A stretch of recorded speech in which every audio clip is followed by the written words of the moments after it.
எல்லாருக்கும் வணக்கம். இது நம்ம 3வது வீடியோ. அந்த கட்டிட சம்பந்தமான வீடு சம்பந்தமாக. வீட்டுக்கு அந்த நம்ம காலங்குழி எடுத்த நேரத்தில் தண்ணி எல்லா காலத்துலேயும் தண்ணியாக இருந்தது. இப்போ அந்த தண்ணியை எடுத்து ஒவ்வொன்றா ஒரே டைமாக எல்லாம் தண்ணி எடுக்க முடியாது. ஒவ்வொரு காலமாக தண்ணி எடுக்க கம்பி நிப்பாட்டி அதில் காங்கிரீட் போட்டு அப்படியே தான் இந்த வேலை பண்ணியிருக்கிறோம். பிள்ளை கம்பியெல்லாம் கட்டி வச்சுருக்குறோம். காலம் நிப்பாட்டி ஒவ்வொரு காலத்துலையும் தண்ணி எடுத்து கம்பி நிப்பாட்டி காங்கிரீட் போட்டிருக்கு. காங்கிரீட் போட்டு எல்லாமே கொஞ்சம் கொஞ்சமாக நிப்பாட்டிட்டு வரோம். கீழே எல்லா பில்லர்லேயும் வந்துட்டு தண்ணி இருக்கிறதுனால மார்க்கிங் பண்ண முடியாது. அதனால் மேலேயே நூலை எல்லாம் கட்டி அந்த நூலுக்காகவே கம்பியை நிப்பாட்டி தூக்கு உண்டு தூக்கு பார்த்து ஒவ்வொரு காலமாக நிப்பாட்டி உடனே அந்த தண்ணியை இருக்கிற தண்ணி எடுக்க முடிகிற தண்ணி எடுத்து அதில் காங்கிரீட் உடனே தண்ணி கம்மியாகவே தண்ணி போட்டு காங்கிரீட் போட்டு உடனே ஃபிட் பண்ணுறோம். அடியில் ஒரு அடி புட்டியும் போட்டு ஒரு 3/4 அடி பேப்பர் பண்ணி தான் காங்கிரீட் போடுறோம். சவுக்கு கம்பு குறுக்கால வச்சு பிள்ளரை அந்த கம்பில் கட்டு வச்சு கட்டி நிப்பாட்டி அதை பார்த்து அரேஞ்ச் சரி பண்ணுறோம். அடியில் படல் இருக்குது,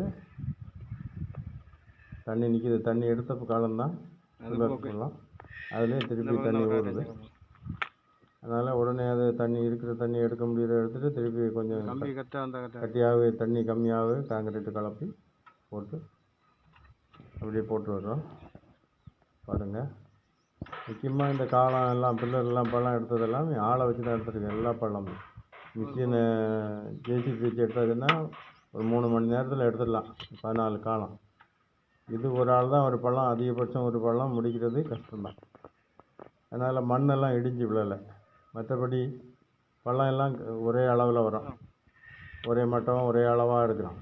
ஜேசிபி எடுக்கும்போது எல்லாம் ஒரே அளவாக இருக்காது, ஒரே மட்டமாக இருக்காது. கொஞ்சம் பள்ளம் அதிகமாக எடுத்தாச்சுன்னா அதில் மண்ணை போட்டு நிரப்பி போட்டுட்டு மட்டம் பண்ணிட்டு தான் காங்கிரீட் போட்டு போவாங்க. இதில் அப்படி கிடையாது. கிட்டத்தட்ட எல்லா பள்ளமும் ஒரே மட்டமாக இருக்கும். எல்லா பள்ளமும் அகலம் நீளம் எல்லாம் ஒரே மாதிரி தான் இருக்கும். 2 பில்லர் வர்றது தான் அதிகமாக இருக்கும். பில்லர் நிப்பாட்டி காங்கிரீட் போட்டு இதை பண்ணிகிட்ருக்குறோம்.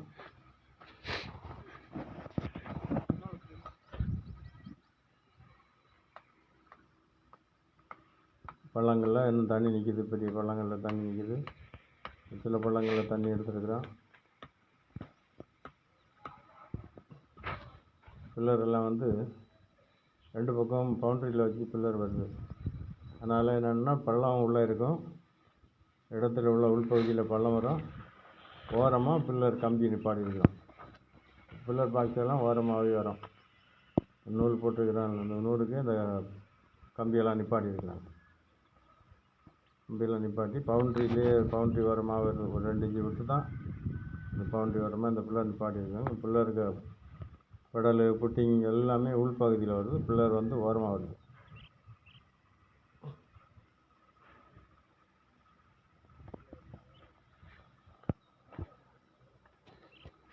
எல்லா பில்லருக்கும் நூல் போட்டிருக்காங்க. நூல் போட்டு தான் எல்லா பள்ளத்தையும் மார்க்கி இந்த நூலுக்காகவே இந்த பில்லர்லாம் நிப்பாட்டி எல்லா மிஷத்துக்கும் புட்டிங் போட்டு காங்கிரீட் போட்டுருக்கோம். எல்லா பள்ளத்துலேயும் தண்ணி இருக்குது. தண்ணி கொஞ்சம் கொஞ்சமாக எடுத்துகிட்டு தான் பில்லர் நிப்பாட்டுறோம். பில்லர் நிப்பாட்டி வேலை முடிக்கிறதுக்கு முன்னால் அடுத்து தண்ணி ஊறிடுது. அதுக்குள்ளால காங்கிரீட் போடணும். அப்படியே தான் அந்த காங்கிரீட் போட்டிருக்கிறோம். இந்த மழை பெய்த நேரத்தில் பக்கத்தில் இருந்த செட்டெல்லாம் எல்லாமே சாஞ்சிட்டு, ஓலை செட்டெல்லாம் சாஞ்சிட்டு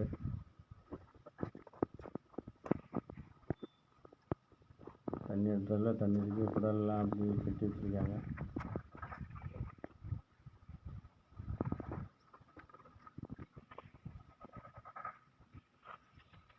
கிணத்துல தண்ணி கீழே தான் இருக்குது. ஆனால் பில்லர் பள்ளத்துலலாம் மேலே வருது. தண்ணி மேலேயே ஊறுது.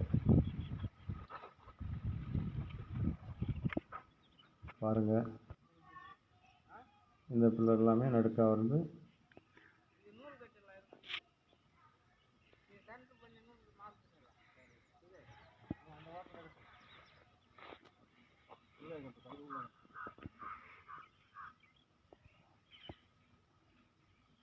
பில்லர் வேலையை தொடர்ந்து அடுத்த வீடியோ போடும் பாருங்கள். சப்ஸ்கிரைப் பண்ணுங்கள், ஆதரவு கொடுங்க. நன்றி, வணக்கம். கீழே அடியில்